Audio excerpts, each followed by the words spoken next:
And we are back. We had to interrupt, we had to stop the Liza story, but we are back. And we stopped at her evacuation, where she was together with her mom, younger sister, in the train full of Russian soldiers with Ukrainian passports. Let's hear what's coming next.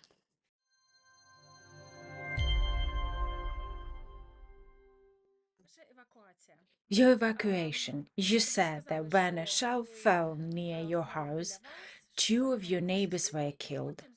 Then, thanks to those Russians who feel bad about what their country is doing, they helped you to get out. They paid and organized evacuation for you. We stopped at the moment when you were on the train. You had Ukrainian passports.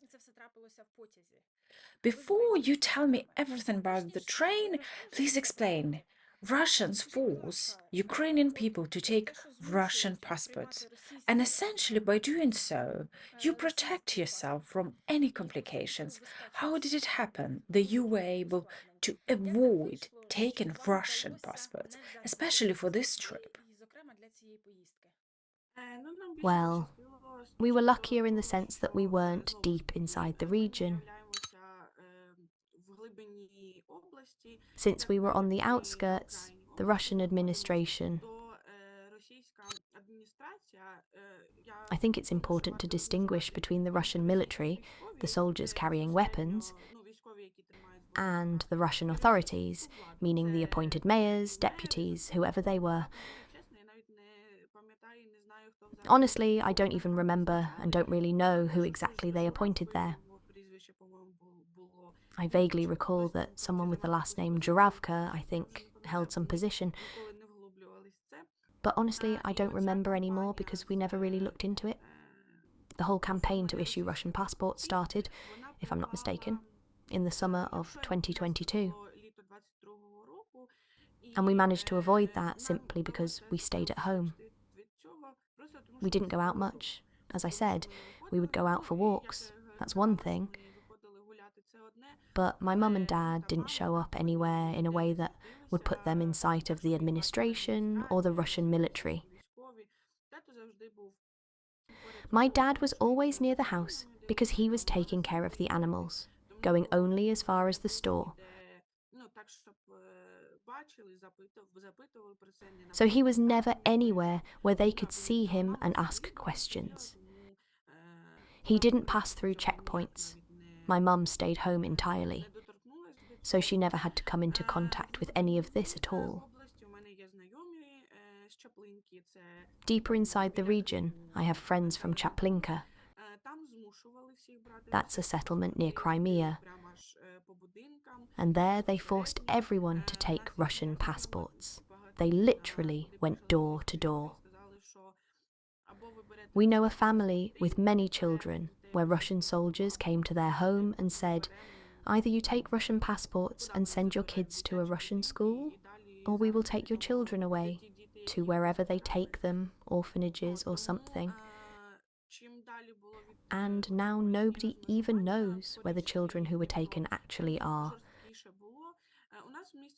So the farther you were from the Dnipro demarcation line, the harsher things were. In our town, they pressured people who had some sort of influence. For example, former ATO servicemen who stayed, teachers who worked closely with our Ukrainian authorities, people who personally knew the mayor, basically recognisable figures in the community.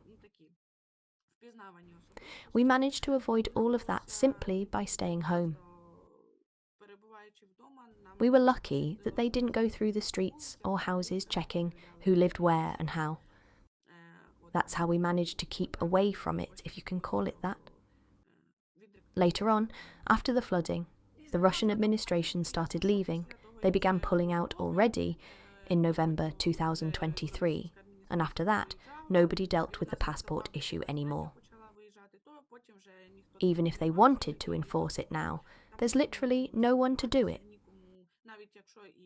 The only ones still there are the Russian soldiers, and they can't really enforce it because they aren't an administrative authority, if I can put it that way.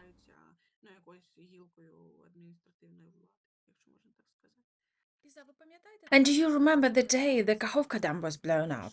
It was June the 6th, 2023. Tell me how you realized that it had happened and what happened next.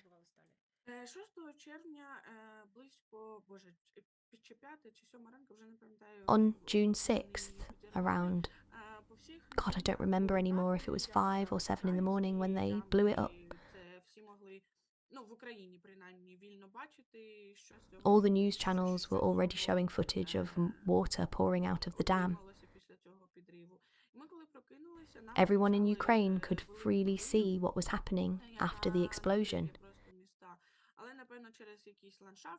When we woke up, they were warning about a huge wave that would cover entire towns. But probably because of the landscape or some other local features, the water didn't come as a wave. The river just kept overflowing, spreading wider and wider, pouring out in huge volumes. On June 6th, in the first 2 hours after the explosion, nothing changed for us yet. Later, as time passed, the water started reaching our area. By about 2 in the afternoon, my dad was driving out every hour to check the street closest to the river. A friend of ours had left his house, and we were looking after it and his animals. That street is higher than the river, about 3 levels higher. There's a slope, like steps. 3 steps in total. When my dad went early in the morning, nothing had changed. 2 hours later, the water had risen to the first step. 2 hours after that, to the second. And by 2 p.m, Dad went again and didn't come back.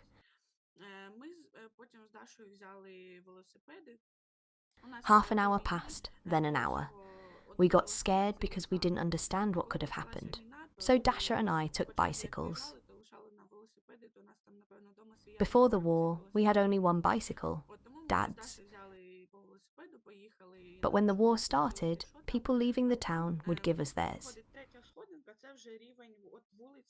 We eventually had almost a whole fleet of bicycles. So we each took one and rode to that street to see what was happening. The third step was already the level of the houses. We stood behind the fence facing the river, and in front of us was just solid water. Nothing but water. Reeds floating, cattails floating. At that moment, we hadn't yet seen people or land animals in the water, only water plants. We saw Dad's bicycle, his sandals, and the 3 steps. On the first step, there was a small shed where we kept our boat. That shed was completely underwater. We didn't know whether he had managed to take the boat or not. Dasha started screaming. She had a full-blown hysterical panic attack, crying, yelling, hysterical. My first reaction was fear too. But then she started stressing me out because we needed to do something and she was just screaming non-stop. So I yelled at her, told her to shut her mouth and calm down because she was only making things worse for herself and for me. A neighbour was there. He was trying to save his house and load his things onto cars. We asked him if he had seen Dad. He said Dad had left his bicycle and sandals and paddled off in the boat through the water that had flooded up to the fence. He had managed to get the boat and motor out of the shed before it went under. And then he rowed off, but he didn't say where. In that house's garage, we had grain stored. Because we had so many animals, we had bought a ton of grain shortly before the flood. A lot was still left. We went home, took Dad's bicycle, and told Mum he had gone off in the boat. Mum said we needed to get the grain out. We had a walk-behind tractor with a trailer, the kind used to plough gardens. I didn't know how to start it yet, and the wheels were flat. So we pushed the whole thing, 3 streets, by hand, just so we'd have something to load the grain into. For about 2 hours, the 3 of us, me, Dasha, and Mom, were unloading the grain. It was in big barrels, and we were transferring it into smaller metal cans. Well, small. Each one weighed 50 to 60 kilos. We were doing this until the water began to pour into the garage. One big barrel we never managed to save. When we dragged the cans out onto the street, water was already flowing from the other side of the street as well. We hurried to load the cans, and people nearby who could help us did help. And then, just as we finished, Dad appeared on the street. We burst into tears because we hadn't known where he was or what had happened to him.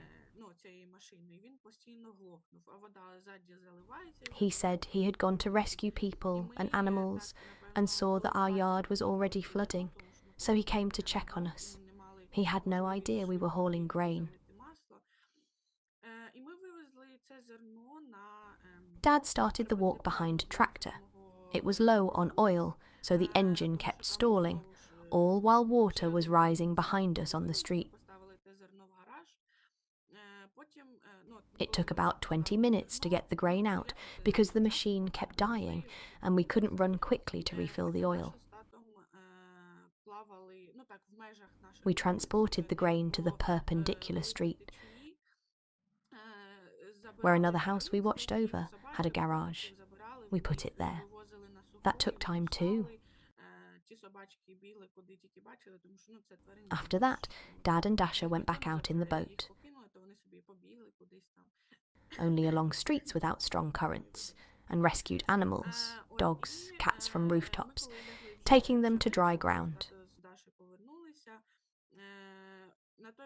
The dogs would just run off wherever they could. They had been abandoned, of course. Later in the evening, Dad and Dasha came back. Our neighbour had gone to Crimea to her son, and she had asked us to look after her house for a few days. She had a generator. Because of the flood, the power had been shut.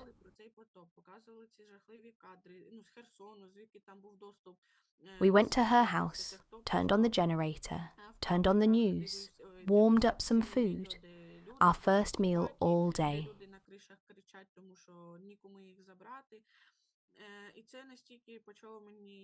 The news showed terrifying footage all day.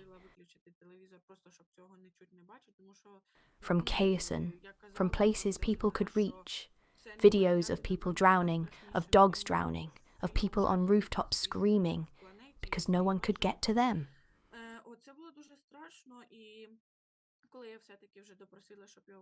It really got to me.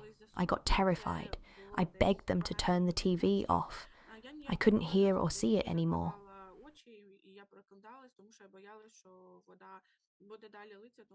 I've said many times since then, it cannot be compared to the scariest horror movie that has ever existed on this planet or anywhere else.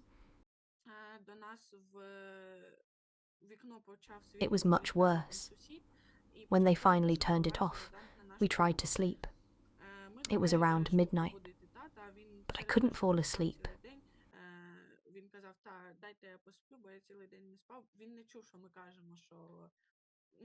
Every time I closed my eyes, I woke up again.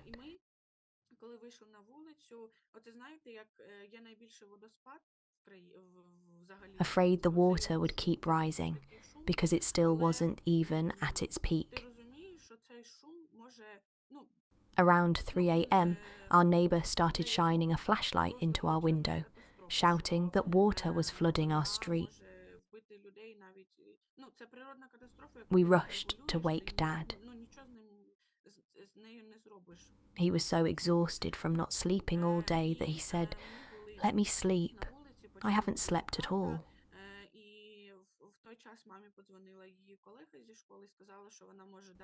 He didn't hear us telling him that the water was coming. When we went outside, we heard this noise, like the biggest waterfall in the world, that exact kind of roar.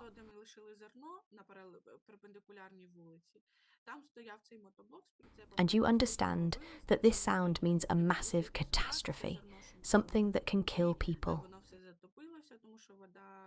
A natural disaster you cannot control or stop. We kept trying to wake Dad. At that moment, my mum got a call from her colleague from school.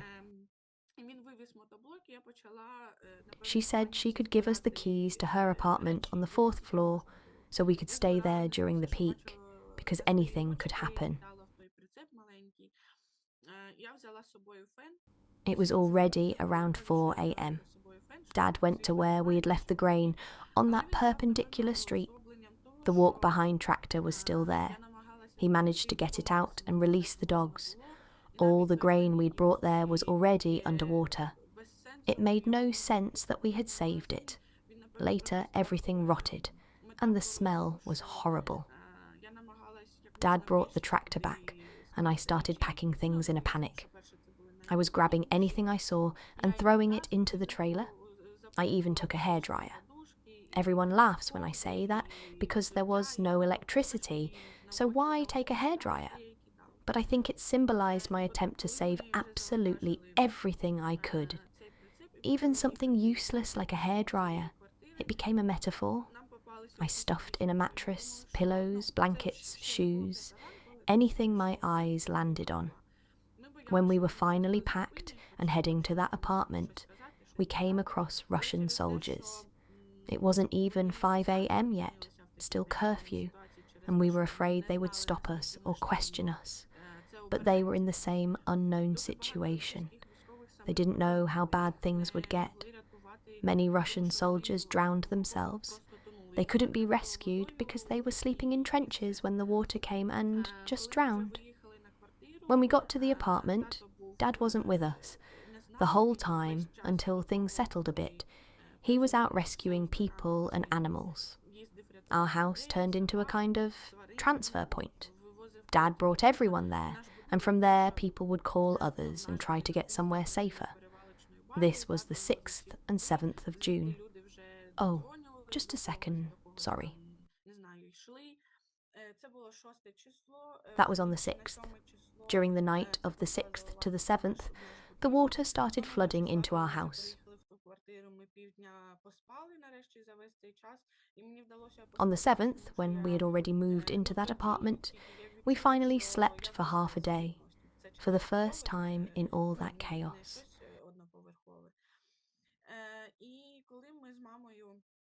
And I was only able to sleep because I finally felt relatively safe. It was the 4th floor, not a one-story building. In the evening of the 7th, Mum and I went to see what was happening with our house. We were very lucky that the water didn't reach our street too badly. It reached the yard of the neighbouring house, not the house itself, and then stopped there and stayed at that level until the water eventually receded. On the 8th, actually, on the 7th, it was Dad's birthday. That evening he came to us with a 3-litre jar of our homemade wine. At that time, in that apartment, it was me, Dasha, Mom, our neighbour, an elderly woman who we had also taken with us because she wanted to wait everything out in her attic, and Dad's sister-in-law. We all stayed there together. Dad came in already a bit tipsy, but he was drinking because it was hard for him to cope with everything he'd seen out there. I can't even imagine it. I didn't see it with my own eyes, but he did. He saw people drowning. He couldn't save them because the boat was small, and paddling toward the strong currents could have killed him too. So yes, we were all at that apartment. When the Russian soldiers themselves were fleeing, they were breaking into apartments in the high-rise buildings, banging on locks all day long to force their way in. They asked if anyone lived there and kept saying, "Don't be afraid of us. We won't do anything bad to you. We're our own. We won't touch you."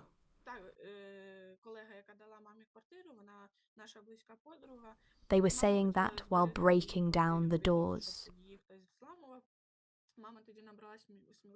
When we realised on the 7th that the water wasn't rising anymore, we decided that on the 8th we would move everything back home. And when we loaded everything back into the trailer to take it home, we understood that Mum's colleague, the one who gave us the apartment, was a close friend of ours, and Mum wanted to protect her apartment from being broken into. So Mum gathered her courage and told me, "Liza, I'm going to say something now. You just nod." I didn't understand what she meant. As we walked out, she loudly said, so the Russian soldiers smoking by the entrance could hear, that we were going to take some things to our aunt and then come back to this apartment. She said this on purpose, so they'd think we weren't moving out for good, but just delivering some things to relatives, and that's what we repeated later as well. When we were already preparing to leave for real, Mum approached them and said, "If I see even one of you near the door of the apartment we're living in, I'll tear your heads off with my own hands."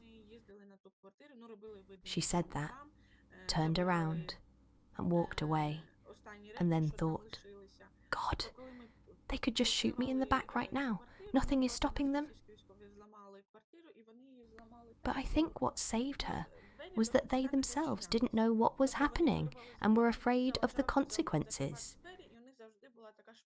So at that moment, they were oddly loyal to us. 2 days later, we went back to that apartment to pretend we were collecting the last of our things. When we opened the door, we saw that the Russian soldiers across the hall had broken into that apartment. They had ripped out the lock, so the door could no longer fully close, always leaving a gap. They must have seen us through that gap. When we went in and started gathering the remaining things, we heard knocking on the door. I looked through the peephole and saw it was a Russian soldier, dressed in civilian clothes, but I recognized his face as one of the ones living across the hall.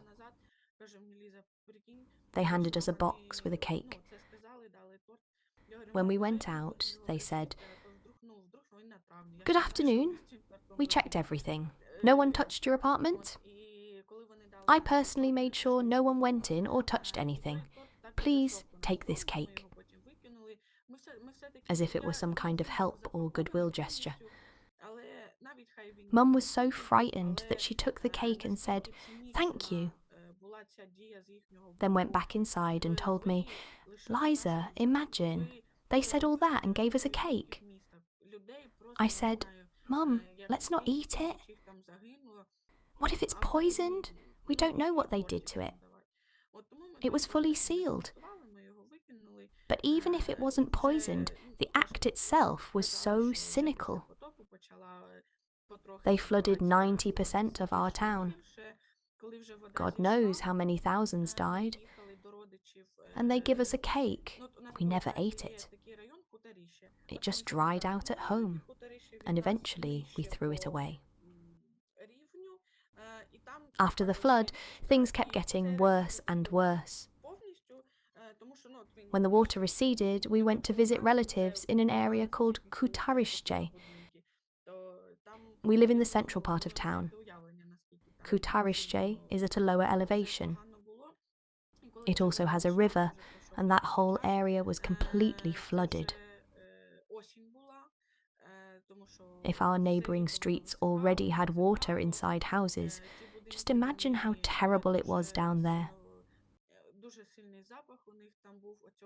When the water finally receded, it took all summer for everything to dry.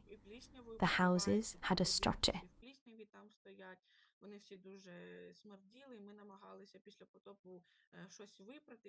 So we were clearing out the house where we kept the grain. Our close friend lived there. She had left the country. We were taking out her things: clothes, t-shirts, pants, bed sheets, anything made of fabric.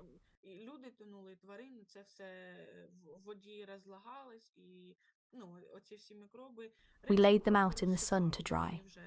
I don't know what exactly was in that water, but once those things dried, they were like very old, brittle cloth.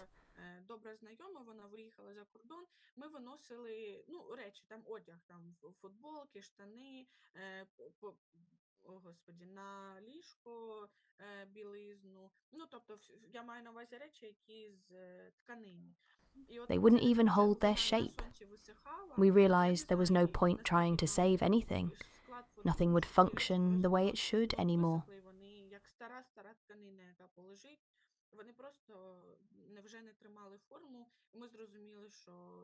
Our neighbour also had a piano. I studied in music school for 10 years, and I used to play that piano often. It was completely flooded. Everything swelled. All the wooden furniture, the table, the cabinets, everything swelled, covered in mould, and smelled terrible.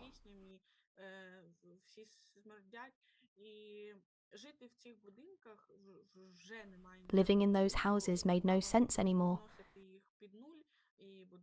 Either they need to be demolished entirely and rebuilt from scratch,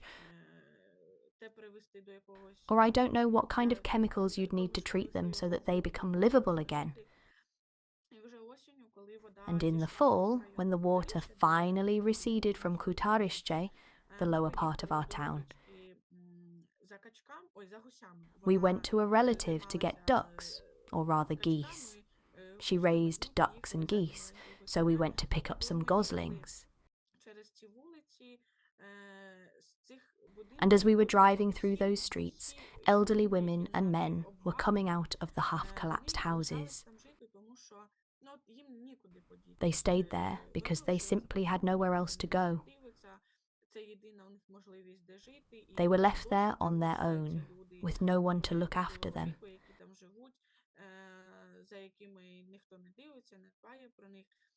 That was the only place they could live, and to this day, elderly people still live there with no one caring for them. When you drive through Kutarishche, it makes up half of our area. It looks like what you see in footage from Charitable, something like that. I don't even know how any life exists there. Not just human life, but animals, dogs, cats. The smell was horrific. The mould everywhere, all of it full of viruses and bacteria. After this catastrophe, our town started slowly emptying out more and more. Right now, the central part of the town remains the most populated. Kutarische, first of all, was flooded, then destroyed because Russian soldiers stayed in those houses after the flood. And even now, our town keeps getting destroyed more and more. On local community pages, there's a woman who films everything and posts it so people can see what is really happening. Burned stores, some of them burned 10 times over. Still, individual people try to bring in supplies to keep some minimal life going. So the flood probably became the main turning point, after which everything began getting worse and worse. Liza, did you see with your own eyes the dead people or dead animals who unfortunately drowned and couldn't be saved? I didn't go to those areas, so I didn't see it with my own eyes. But in our local community group, people sent a lot of photos. And these were houses I know, places I recognise. I'd been there many times, either walking around or visiting someone. And from the photos, I could see that it was there, exactly those places. I didn't go to those areas myself because I understood how difficult it would be to see, and there was no point. I couldn't help anyone anymore. My dad did see it. He went to visit relatives and friends, to bring them things or help in any way. He saw both animals and people, and he cried. And there was nothing you could really do. There were people who gathered bodies and carried out mass burials. Some Russian soldiers, after some time, when they realised they themselves had to live there, started taking the bodies out of the town, somewhere farther into the region, burying them there, in mass graves, if you can call them that. Some people are still unaccounted for, because when the water receded, it could carry bodies away along with belongings. Many things were swept out into the sea from the river. Only God knows where it all ended up. Many people remain missing. I have a friend whose mother, well, at the time of the flood, he was already an adult living separately. When he went to check on his mother, he couldn't find her. Their house was already flooded. He didn't find her dead or alive.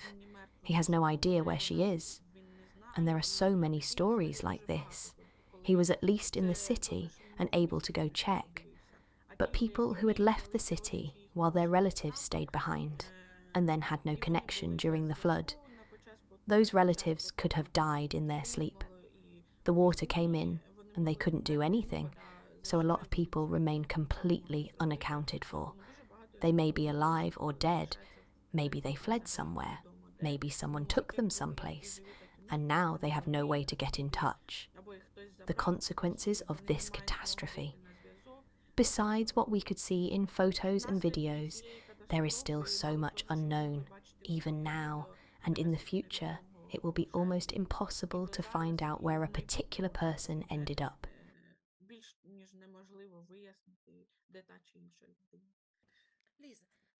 Lisa, let's return to the moment when you were on the train, evacuating with your mother and your sister with Ukrainian passports, in a train full of Russian soldiers. Besides the exhaustion and the fear about whether your evacuation operation would even succeed, and seeing those Russian soldiers again, please tell me, at that moment, what did you feel towards them? And now, from today's perspective, looking back, what do you think helped you the most to hold yourself together, not to break down, not to fall apart completely, but to keep going until the end? Because you mentioned that the whole journey took 4 days and 4 nights, right?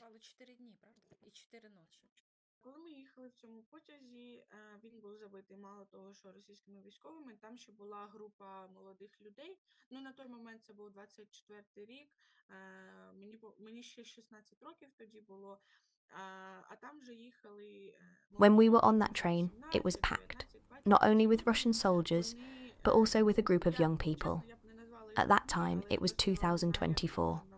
I was only 16, and there were young people on the train who were already 18, 19, or 20.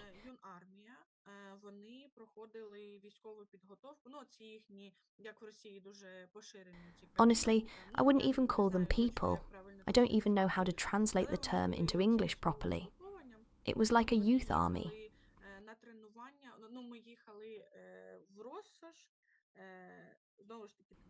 They had gone through military training, these cadets, very common in Russia, part of some military group. They were on their way to a training camp somewhere in Russia. I had no idea exactly where, since we were travelling from city to city.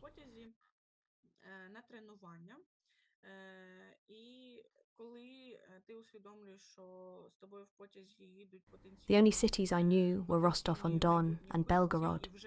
They were travelling on the same train as us.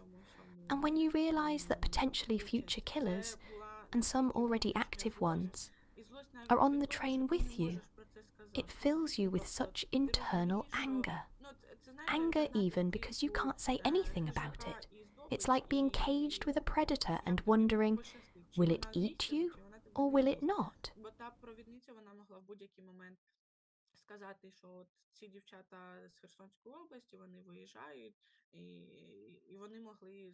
The conductor could at any moment have said, these girls from Kherson region are leaving, and they could have done anything to us. I am more than certain that nobody would have thought twice. We would have just disappeared somewhere, and nobody would have known.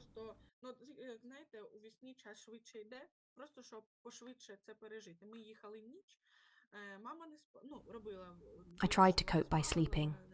Dasha and I fell asleep immediately, just to let time pass faster in our minds. We travelled through the night. My mum pretended to sleep, but she didn't.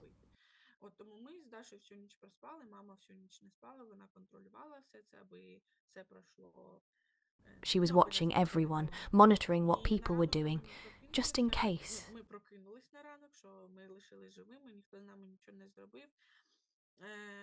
So that she could at least do something if needed.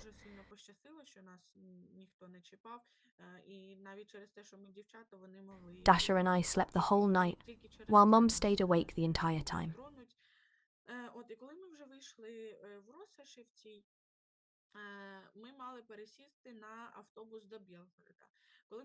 In the morning, when we woke up, we were alive. Nobody had done anything to us. We were incredibly lucky that no one touched us. And even just because we were girls, they could have easily targeted us.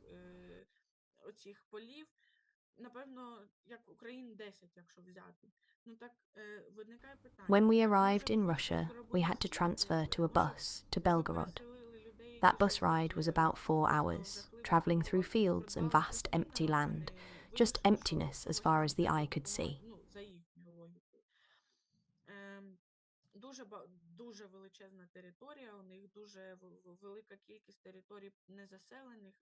If you try to picture it, it was like seeing 10 Ukrainian villages worth of empty fields.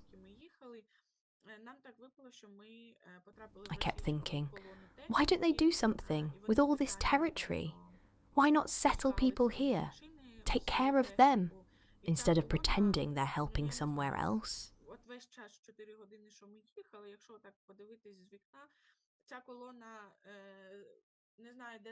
During those 4 hours, we happened to enter a Russian military convoy. They were deliberately mixing civilian vehicles among their equipment.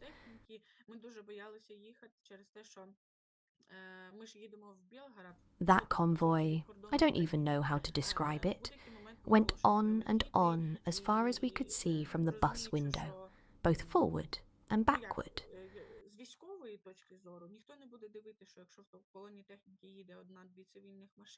There was just so much equipment.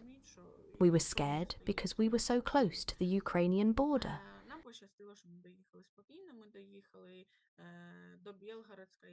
Anything could have hit us at any moment. From a military standpoint, they wouldn't care if 1 or 2 civilian cars were with their convoy.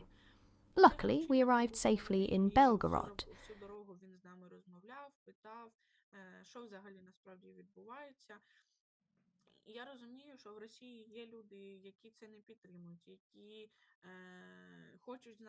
From there, a taxi picked us up to take us to Kalotilivka, the last settlement before the border checkpoint. The driver was young and talked to us the whole way, asking what was really happening.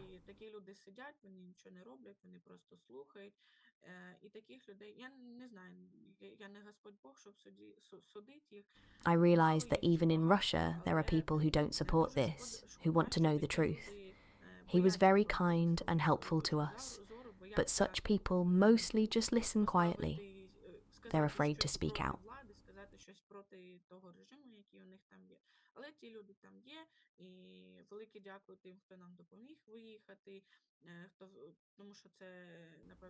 We arrived in Kalotilivka around 4 or 5 p.m, just before the checkpoint was supposed to close, and we made it in time.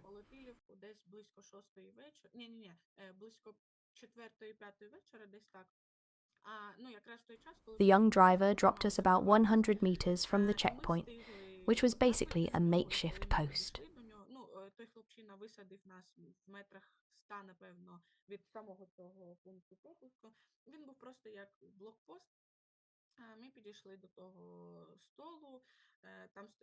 We approached a table and put all our things down. There were 3 or 4 people there, including a woman.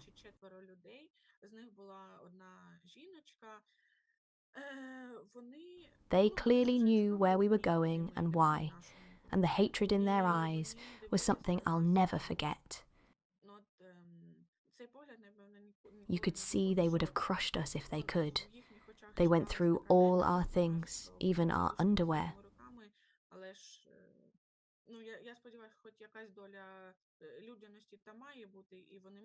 They asked why we hadn't taken Russian passports, though they already knew.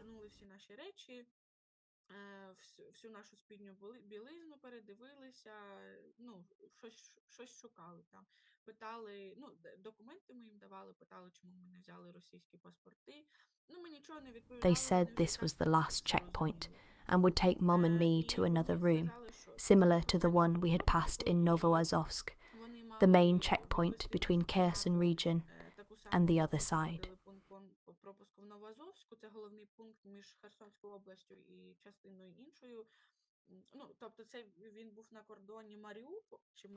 We waited 4 hours for them to let us go, while they searched and questioned us.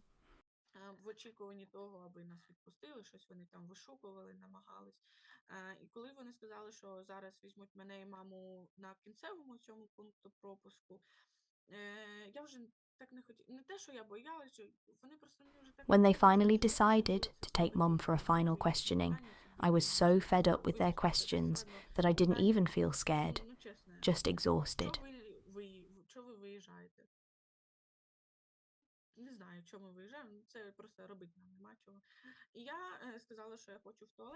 I told them I needed to go to the toilet, which was about 50 meters away.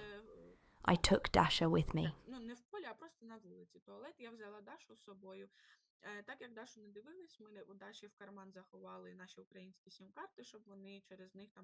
We hid our Ukrainian SIM cards in her pocket so they wouldn't take them, as it was our only way to communicate with others. While Mum was being questioned, we went to the toilet alone.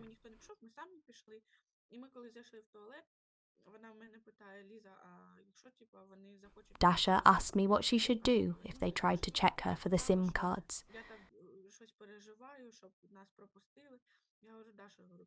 I told her to be quiet, just in case there were cameras or listening devices.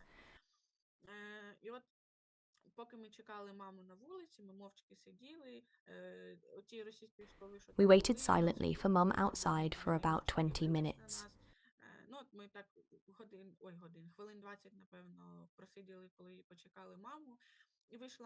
She came out calm, with no overt emotion, but I could see peace in her eyes. They told us we could go, though we still had about 2 kilometers to walk between the borders.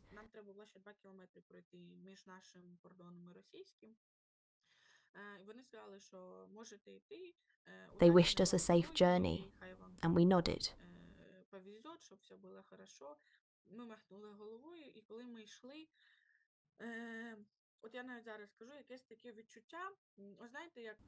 Walking along that snowy road, I had that feeling you get on a roller coaster, your heart in your throat, because nobody could stop them from shooting or catching us.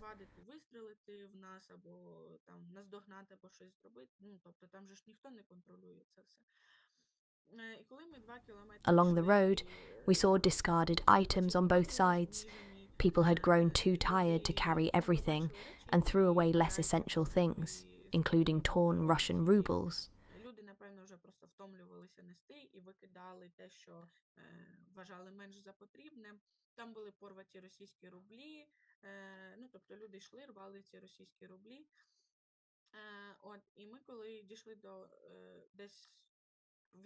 We finally saw a tall pole with a flag in the distance, realizing we were almost there.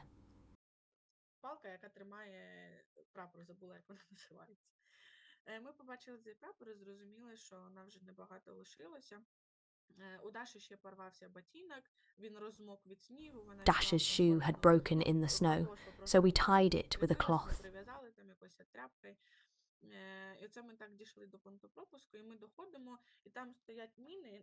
When we reached the checkpoint, there were 2 rows of mines, presumably anti-tank.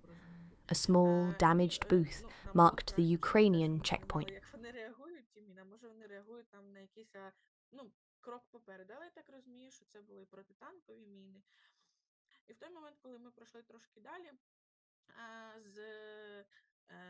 It was already late afternoon. Suddenly, a Ukrainian soldier appeared from a trench ahead, observing us with binoculars.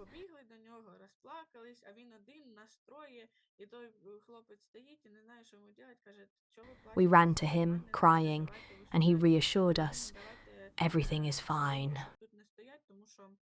Don't worry, you're already in Ukraine."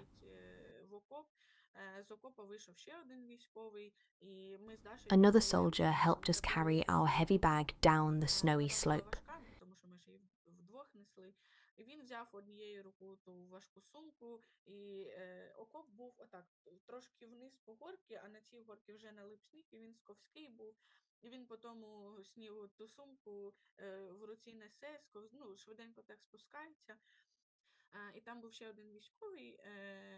Inside the trench, it was incredibly warm, probably warmer than any apartment in winter. One soldier, nicknamed Barista, made us tea and gave us chocolate.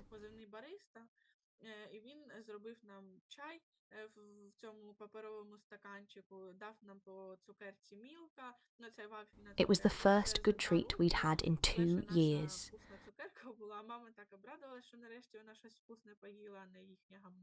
Mum was so happy to finally taste something good.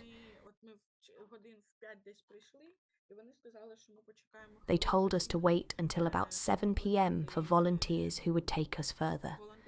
We waited, and nobody else came.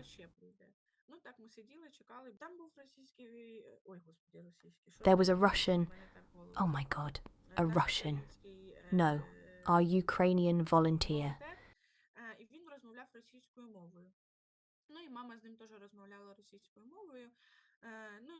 And he spoke Russian. My mum spoke Russian with him too. While we were waiting, we talked with them, shared stories, and discussed what had happened. He told us that when he goes out as a volunteer, people often ask him, "Why do you speak Russian? Why are you speaking Russian?"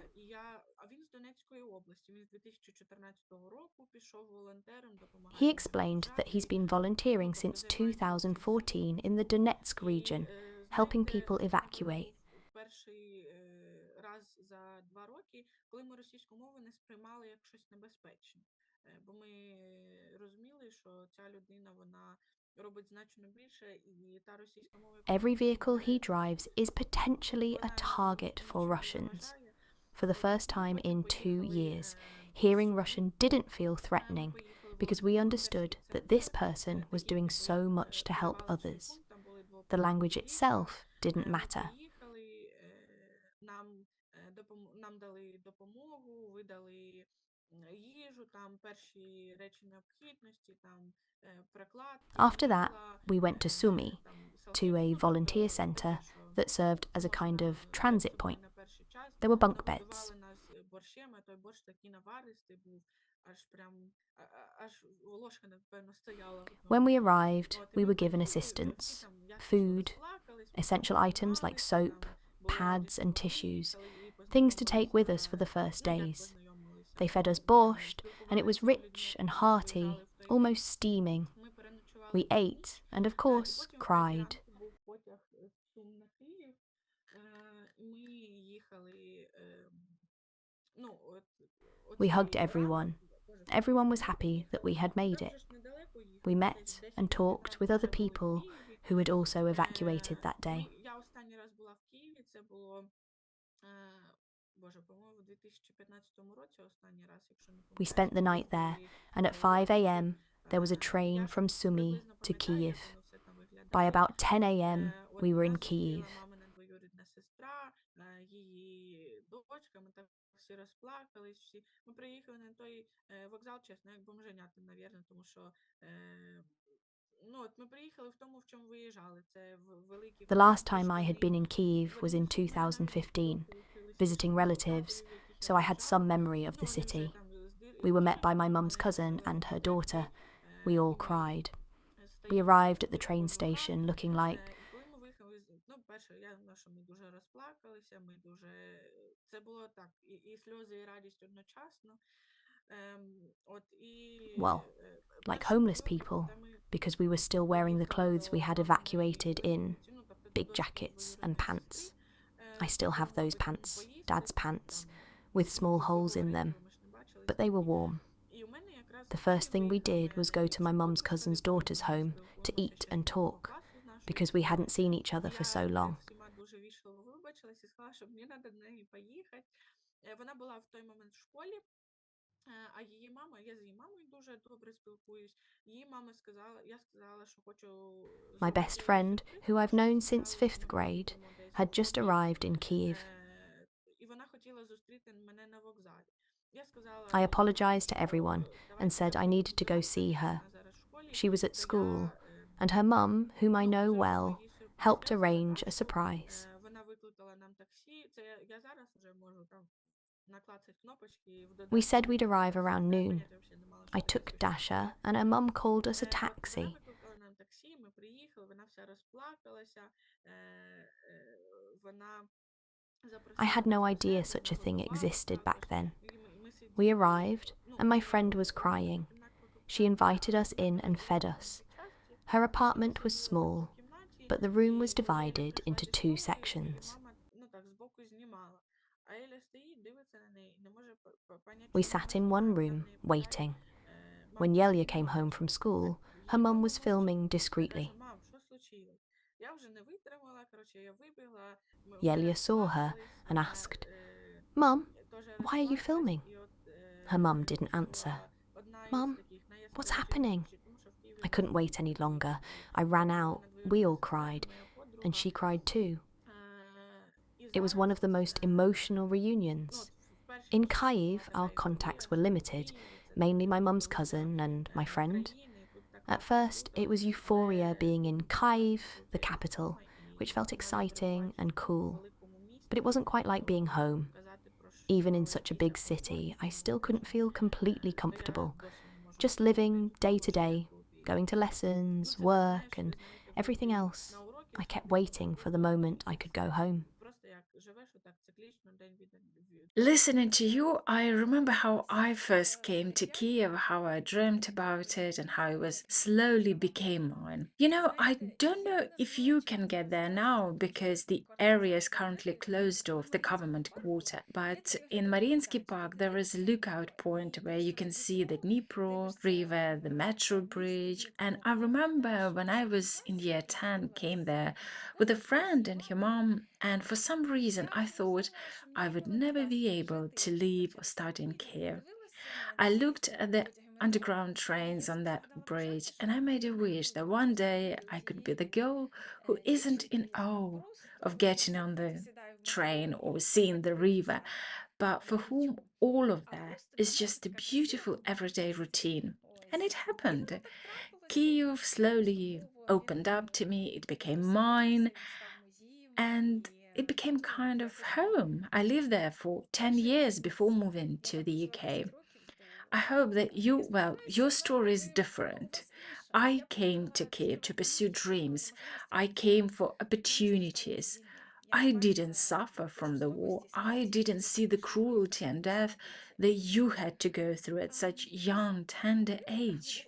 Вибачте, що я вас переб'ю, можна я це It would скажу? probably be much easier for me to adapt.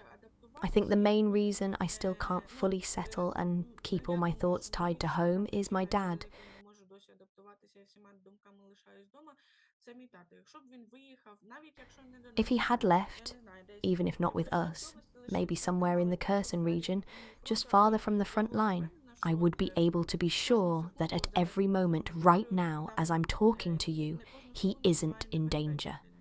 І от, напевно, я б вже змирилася з Then тим, I що think I could have раніше come to буде terms with the гірше, fact that тому the я house мушу remains справитись, there ну, and що with буде, whatever то might буде. happen to it, Я б вже з even цим if it gets змирилася, буду тільки destroyed. знати, що от з татом все нормально. От, тому я думаю, що мені було б значно I could легше, accept that, і Київ, as long напевно, as I став для knew that мене my dad цією was safe. буденністю. Але That's why I поки think it він would be much лишається easier там, for me. то я Kyiv думаю, would тобто там probably become my daily life, кожна моя my вільна normal хвилина, я routine. постійно думаю про But те, as long щоб as he там stays було there, все добре, every free або moment щоб I він, have ну, тобто is він consumed with thoughts якось about his реагує на safety. це, ну, And my по-своєму. dad Тобто is, він може well, подзвонити там раз в he 3 дні, reacts to якщо this in his він own там way. чимось не He зайнятий. might call Ну, і в once нього every є 3 така days вільна хвилина, от if він he's not вирішив busy нам with подзвонити, something. сказати, що все добре. When he В finds a нього free нема таке, що moment, he decides to ну так, call us and ми не say he's переживали, він fine. кожного дня He подзвонить, doesn't do it daily to передзвонить, reassure us. просить, що And if you от ask him to щомісяць call пише, more often, he'll звичайно, say, передзвонить. Я вам позвонив "Why для should I того, call щоб you? сказати, що все в нас I є called хорошо you once a і все. week. Ну, тобто You він know не everything's розуміє, fine, це and як that's з it." нашого боку це He doesn't виглядає. see it from our І, perspective. напевно, і And I це think дуже that's actually добре a good через thing те, що він не because he знаходиться в isn't in якійсь constant паніці, от у panic. нього немає He того doesn't live with всередині that цього. ongoing fear. Він там He feels відчуває себе confident there because he's at впевнено, home. тому що He hasn't done вдома, anything тому wrong to що anyone, все he's погано minding his own щастить, він business. займається своїм Yes, ділом, there are да, shellings, обстріли, да, він yes, ховається, he takes але cover, but it's йому easier for простіше him to там adapt a little there. розорієнтуватися. Ну, Of як course, ніби it's нас clear that we're немає, not це there, зовсім which інша is the other ситуація, side of the але поки coin, що він but at почуває least he себе isn't living in не в constant fear. страху постійному. That's why, in a way, Ну, через it's це easier for him to survive there, йому if you can put it that way. простіше виживати, якщо можна так сказати. You are the future of Ukraine. And off camera, I was asking you about going abroad, about escaping the war, and finally feeling safe to live where people can exist in their own little bubble, happy and carefree. But I want to ask you something else. Very often, in different European countries, especially among people who don't know all the context or aren't ready to fully immerse themselves in it, all they want is for Ukrainians and Russians to finally make peace, hold hands, hug, and walk off into the sunset, and for all of this to be forgotten, so they aren't distracted for their own lives. What would you say to such people? Ну, по-перше, можу сказати, що як би я зараз там щось не пояснювала, як би я не намагалась це First of сказати, all, I can say людина that no ніколи не matter how much I зрозуміє try того, to якщо вона explain, не no перебуває one в can цій truly ситуації. understand Вона another абсолютно person зрозуміє, if they haven't але been in that от situation там взяти themselves. будь-яку людину там з тої ж Америки, я їй буду там сидіти годинами щось розповідати, вона зрозуміє, але вона не переживе цього і вона не буде на своєму досвіді знати, що це таке. I can say Я, millions of words, напевно, я б but if you сказала, take, що for вони example, кажуть, що any війна person десь from там America, на території and I України, sit and може talk to them бути for на сході, hours, they will understand what I'm якби saying. не Україна, but they won't experience it themselves, and they won't truly know what it's like. давно була б в умовах війни. Ну, я маю на увазі не те, щоб її окупували, а що російські військові пішли б далі. Вони не зупинились, якби Україна не перемелювала б їхню техніку, їхню I would промисловість, probably say тобто that не people знищувала say цю the war силу, is з якою somewhere вони in могли б піти Ukraine, далі, якби between не Ukraine оборонялися весь and час. Вони Russia. кажуть, чому ви просто But не if it weren't зупинили for війну? Ukraine Якщо and б its вони resistance, тоді Europe would have оборонялися, already вони been in a стали б state of тепер war a long військовими. time ago. Це він I може don't mean зараз that it would have been спостерігати, occupied, що but that Україна Russian перемогла forces would have moved одночасно, further. більше ніколи ніхто не треба. Він би пішов далі, і я навіть в цьому не сумніваюсь, і багато хто про це каже. They wouldn't Я have про те, що stopped if просто Ukraine hadn't destroyed their ну, equipment знову ж and таки, their soldiers, не всі про if це we hadn't been зрозуміють, defending але ourselves. люди в Європі, People вони, often ask us, ну і зокрема в why don't you США, just give up вони мають territory? розуміти, що ця війна не But десь would they там, have не been десь ready там to внизу, defend не десь там themselves? тільки між Росією If і we had Україною. surrendered, they would have gone further. У них They could even now дуже say that індивідуалістичне Ukraine was their бачення main світу, і target я ну, and that they не знаю, wouldn't як have це можливо, виявити, needed що anything просто else. люди там хворі, And I don't тобто, doubt що that у них має many бути people тільки say Росія, this. от тільки I would її, say again і that ніяк my інакше. words might not be clear to everyone, Тому люди but мають people in пам'ятати, що ця Europe, війна не and десь там, especially вона in the може бути US, будь-якої миті need to в understand і that this war що is not вони не somewhere докладуть over максимум there. зусиль для того, It's аби not just in зупинити її на Ukraine, території it's not тієї, just які вона between зараз Russia є, and а не Ukraine. включатися Many тільки of тоді, them коли have вона a вже very буде тоді imperialistic worldview.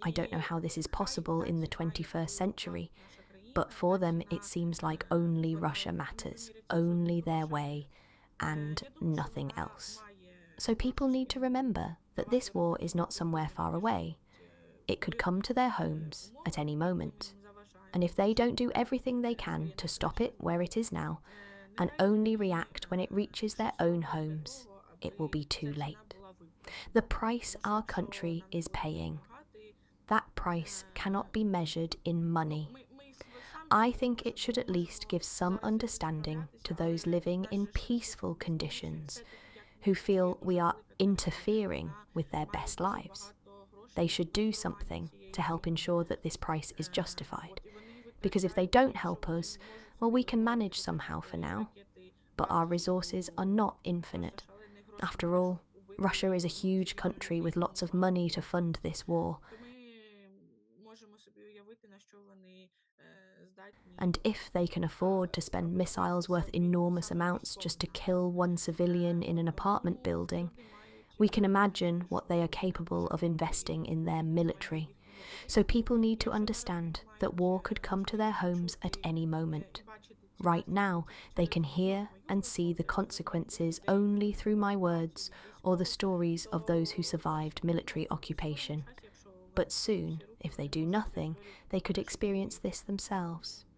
And if some call this manipulation, bias, or prejudice, I don't deny that I'm using these methods to explain why we need their help. That's basically it. Намагаюся пояснити, чому нам потрібна їхня допомога.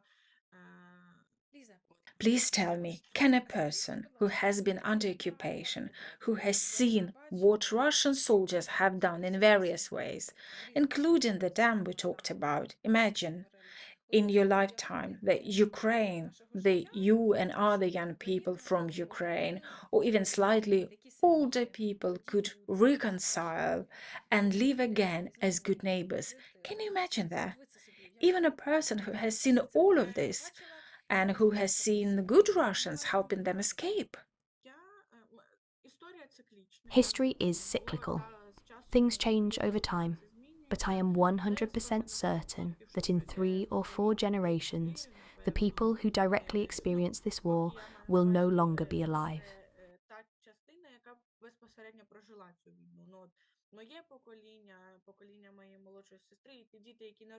My generation, my younger sister's generation, and the children being born now during the war, enough time will pass. And the same will happen in Russia.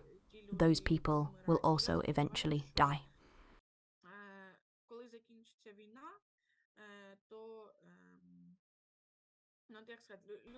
I hope that when the war ends, people in Russia will begin to understand, at least a little, what they have done.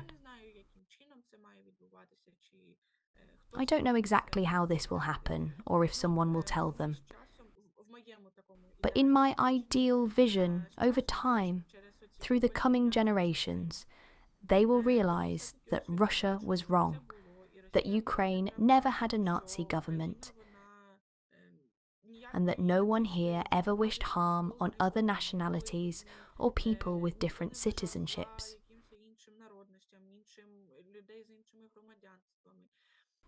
Unfortunately, if I were to live forever, I could never forgive them, because our friends and relatives have died in this war.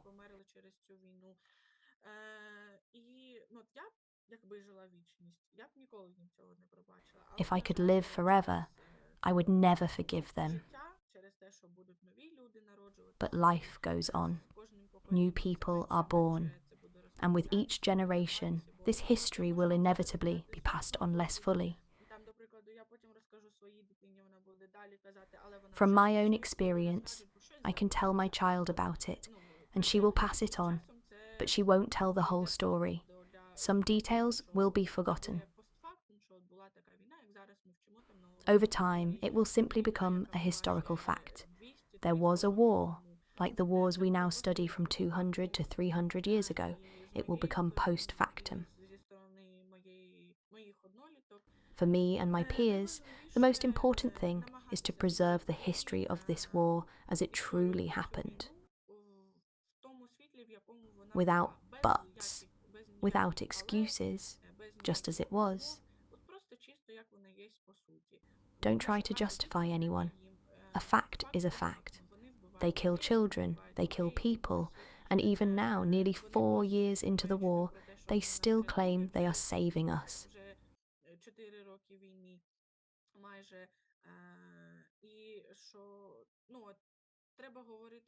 We need to tell the truth and share it as widely as possible, which is what I try to do. Your video, for example, will reach someone younger than me. They won't just ignore it. It will stay with them in context, and the story will continue to spread however it can.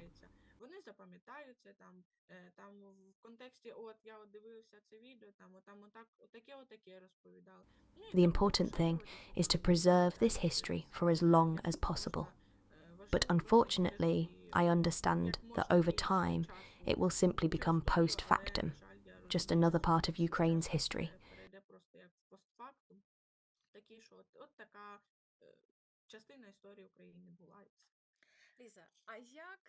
Liza, what was it like when Angelina Jolie went to Kherson and caused such a stir? All the emotions, memes, jokes, everything. When I think about it, I remember the first weeks of the big war when I was working in the newsroom of a British TV channel. Back then, my colleagues were still learning how to pronounce Kharkiv, Kherson, Sumy, Dnipro. Basically, they were just discovering these places existed. And now, one of Hollywood's biggest stars actually goes to Kherson to meet children, draw attention to what's happening. You are from Kherson region. How did it feel for you? What emotions did it bring up? And what do you think about it? I think, first and foremost, it's very important. Everyone reacts so strongly to Angelina Jolie because she's so well known, a globally recognised figure.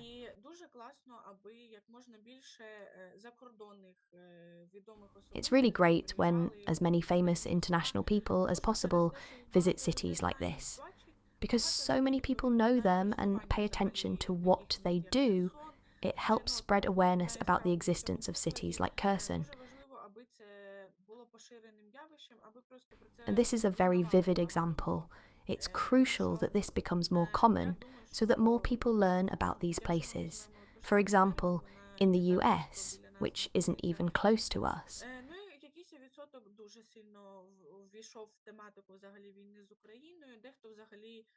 Only a small percentage really understands the situation in Ukraine. Some people don't even know what the Kakhovka hydroelectric station is or what's happening there. Having popular stars helps spread knowledge about these issues. не зробила з цього, знаєте, Of щось course, I таке, was also very ну, щоб pleased that її she didn't make a поплодили big show of трошки. it. She Навіть didn't go there to не get шоу, praised вона or for поїхала з publicity. власної волі. She went Вона не voluntarily. It wasn't домовлялася. Ну, я маю на coordinated увазі, at the що це presidential було level, правильно, що and no президент one там accompanied her когось там officially. супроводжували. Вона приїхала She went і, because she genuinely знаєте, cared. ну, якщо вона For me приїхала, це personally, значить, що це that shows that важливе this для неї issue питання. matters Вона to цим her. цікавиться, вона про це знає. І She knows розумієте, about так it само є and і is в Росії, interested як in it. і у нас She has вдома, і friends, вона just like we всім do, друзям and розкаже she'll про це, tell що them вона and they'll tell їхала. others. Завдяки цьому, That way, the existence of a знаєте, beautiful city like питання Kherson and the Kherson region becomes more widely е, known. воно стає відомішим. My reaction? I'm І моя excited and реакція looking така, forward to що the я moment when she can чекаю visit того, not just коли вона Kherson зможе city, приїхати не тільки but the в whole Херсонську Kherson область, region. бо і тоді, After ну all, що ж, the sea море is in the у нас в region, області, а not just не on the на right другому bank, березі. and the fields that Поля grow the і most delicious в watermelons and Херсонській tomatoes області, are коли mostly in the повернеш region, вниз в not the область, right там де bank, на правому because we березі, have там вона such large fields знаходиться. there. От I'm тому looking forward чекаю to the того, day що she can вона come to the region and taste a watermelon побачити the way it's supposed to зовсім be. таким, який він має бути. I hope we will get to witness a tasting watermelons from Kherson. And I'll just tell our viewers that in Ukraine, everyone is convinced that the most delicious watermelons come only from Kherson. That's even a saying, Kherson watermelons. Of course, it's also a little oasis of sunshine with incredibly delicious tomatoes. But in general, southern Ukraine is very flavorful. So, Lisa, why do you love Ukraine? That's a question I ask all my guests. Я часто думала про це питання, от I've чому, thought about ну, this question a ніхто ж не lot. вибирає для Why we себе feel місце the way we do народження, about our і homeland. відомий вірш, After all, можна все на no one світі chooses вибирати, where they're але born.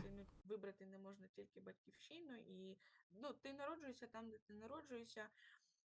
Ну, судячи з власної історії, не буду There's a famous повторюватися poem that ні до says, кого іншого. "You can Я choose люблю Україну everything за in те, life, що не son, дивлячись на те, що вона except переживає your дуже, homeland. переживала, переживає і ще буде переживати дуже багато проблем, тому що You're born поствоєнний where час you're він born, and that не shapes everything. кращий, не For me, значно I простіший, love ніж Ukraine військовий.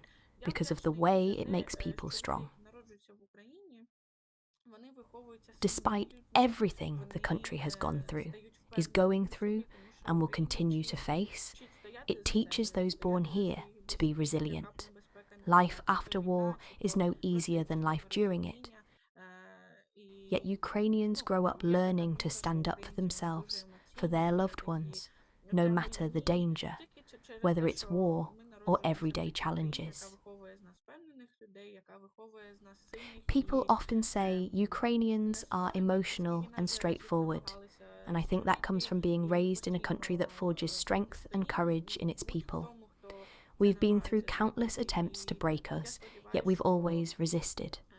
I через hope те, that що someday, ми маємо long можливість after we're gone, виховуватися от такими, no one will even через think там of якийсь attacking определений us час, again, коли і мене це because з they вами will know захистить, that trying to harm us brings більше far ніхто more не захоче consequences нападати на нас, than they тому could що ever знає, imagine. що We отримають don't більше, seek ніж вони conflict, хотіли нам дати, but we і will я маю на defend our увазі land багато and our що people ми fiercely if чекаємо anyone до threatens того, them. поки нас ніхто не I зачепить, love ніхто Ukraine не because it gives зайде на people the нашу chance to grow into територіальну strong, confident, independent citizens, взагалі people who are proud of their roots от and тому unafraid to stand я up for люблю what is Україну за те, theirs. що вона дає That is можливість what makes it стати home, сильними і and that is впевненими what I will always carry with me. громадянами своєї країни. Thank you, Lisa. Thank you so much. I wish you truly, I wish you lots of inspiration, strength to bring all of your dreams and plans to life. I wish you happiness because I have no doubts about your warm heart, your hard work, your dedication. I just want everything go well for you in everything you do. And seeing the future of Ukraine, people like you, my heart melts. And I know everything will be right in Ukraine. May God grant you everything you wish for. Дякую вам велике. Thank you Мені в so свою much. чергу і такі, як And in і turn, я, we, ще менші дітки, people like me, які ще просто and не even younger доросли до kids того віку, who haven't yet grown old enough to really talk about this, will promise to live up to the expectations of the generation before us, the one that already hopes for us. I really want to meet those expectations, and I hope that everyone who can help, and even those who may not want to, will support us so that we succeed. Liza, one last quick question. Do you plan to go somewhere far away for a while and regain your strength, somewhere peaceful, away from everything happening in Ukraine? Again, if I draw an analogy with my own home, I used to think I wanted to go to Kyiv just to get away from the war. But being here, I realise how hard it is for me to really settle into this life. Comparing Olesky and Kyiv, life here is much more intense, busier. Still, I feel pulled back by the fact that my dad and our home are still there. And probably the same goes for going abroad. I could only go on a trip once I was sure my home was safe, knowing I hadn't abandoned anyone and that everything was okay there. When the war in Ukraine ends, only then will I allow myself, on a moral level, to truly enjoy a holiday somewhere within Ukraine. A place where I can more or less relax and escape from all these worries.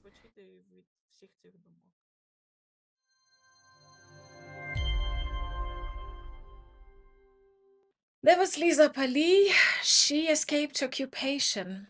It took her 4 days and counting potential Russian soldiers, and they survived. They made it. It's quite dramatic and very touching and emotional story for me. And I hope Putin's war won't spread further in Europe, and these horrible, these painful stories won't be part of live teenagers in other countries. Let me know what you think and leave your questions, because we are carry on with covering how Russian war in Ukraine disrupted, changed, transformed, or destroyed the life of children in Ukraine. Thank you for watching. I'm looking forward to read your comments. If you haven't subscribed, but you really like what I do, please do subscribe, please share, please like. And if you're ready to go further, please join membership on my podcast channel, and me and my team will be endlessly grateful for your support. I'm Jenny Klochko. Take care.